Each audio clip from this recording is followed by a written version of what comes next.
अगर हम अपनी बेटी के लिए कोई लड़का देखने जा रहे हैं, सबसे पहले हम उसकी नीयत देखते हैं क्या है। समझ जाते हैं कि किसकी नीयत में खोट है। महिलाओं के बलात्कार हो रहे हैं, अपराध हो रहे हैं महिलाओं पे, ये लोग एफआईआर दर्ज तक नहीं होने देते। 20 सालों से ये 10,000 रुपए आपको क्यों नहीं दिए?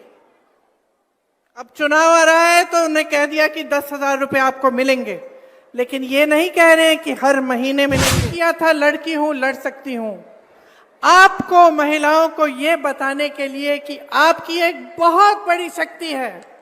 आज नीतीश जी, मोदी जी, अमित शाह जी आज इस शक्ति को पहचान रहे हैं। चुनाव आ रहा है तो आपको 10,000 रुपए मिल रहे हैं, तो ऐलान हो गया है कि आपको 10,000 रुपए दिए जाएंगे।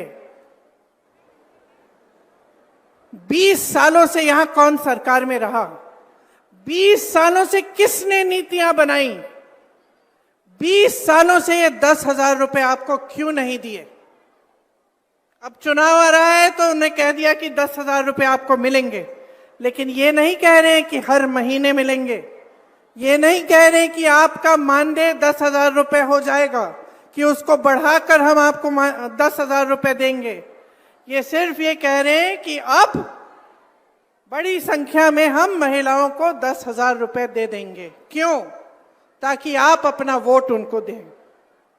सिर्फ एक ही मकसद है, एक ही नियत है। महिला पर क्या बीतती है? महिला जब एक जगह से दूसरी जगह जाती है तो असुरक्षित महसूस करती है अपने आप को। अपराध बढ़ गए महिलाओं पे, 10 गुना बढ़ गए होंगे। ये जो लड़की अभी स्टेज पे आई थी, क्या कह रही थी कि मैं जब कॉलेज जाती हूँ दीदी मुझे डर लगता है, मुझे डर लगता है। पढ़ाई के लिए जा रही है, घर से जा रही है, वापस आ रही है, उसको डर लगता है, क्योंकि इस सरकार ने उसको सुरक्षित करने का कोई काम नहीं किया। महिलाओं के बलात्कार हो रहे हैं, अपराध हो रहे हैं महिलाओं पे, ये लोग एफआईआर दर्ज तक नहीं होने देते। जब आप एफआईआर दर्ज करने जाते हैं मना किया जाता है।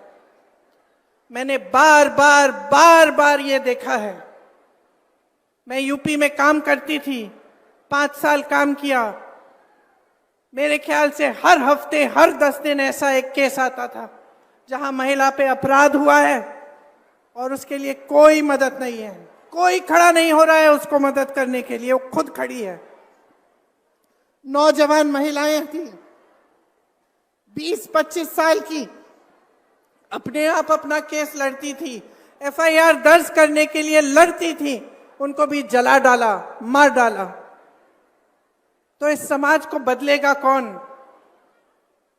बदलेगा कौन?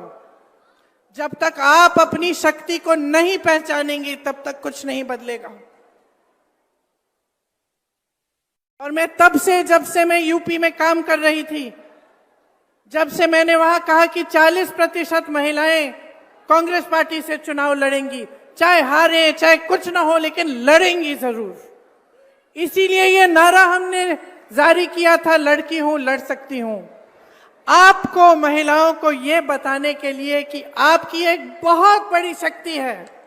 आज नीतीश जी, मोदी जी, अमित शाह जी आज इस शक्ति को पहचान रहे हैं।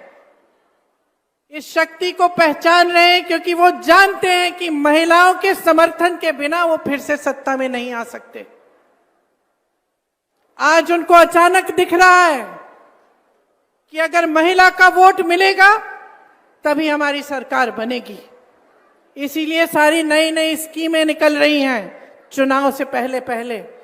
लेकिन बहनों, हम महिलाएं तेज भी होती हैं, हमें लोगों की नीयत जल्दी समझ में आ जाती है।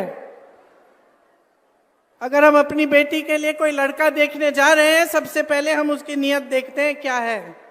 समझ जाते हैं कि किसकी नीयत में खोट है। तो जब आपको सिर्फ चुनाव के पहले स्कीम दी जा रही है, सिर्फ चुनाव के पहले पैसे दिए जा रहे हैं, आपको समझना चाहिए कि नीयत में खोट है। लेकिन आपकी जो इतनी बड़ी शक्ति है वो आप खुद नहीं पहचान पा रही हैं। अगर आप एकजुट हो जाएंगी, इस देश की आधी आबादी है, देखते हैं कौन रोक सकता है आपको।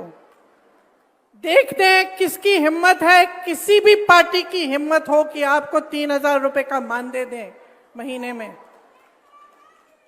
आप एकजुट हो जाइए, खड़े हो जाइए और अपना हक मांगिए, अपना अधिकार मांगिए, अपनी शक्ति को पहचानिए कि मैं महिला हूं, इस देश की आधी आबादी हूं, ये देश मेरे बिना स्वतंत्र भी नहीं हो सकता था। अगर इस देश की महिलाएं उस समय नहीं जागी होती, अगर वे स्वतंत्रता संग्राम में इकट्ठे होकर लड़ती नहीं, तो हम आज स्वतंत्र भी नहीं होते।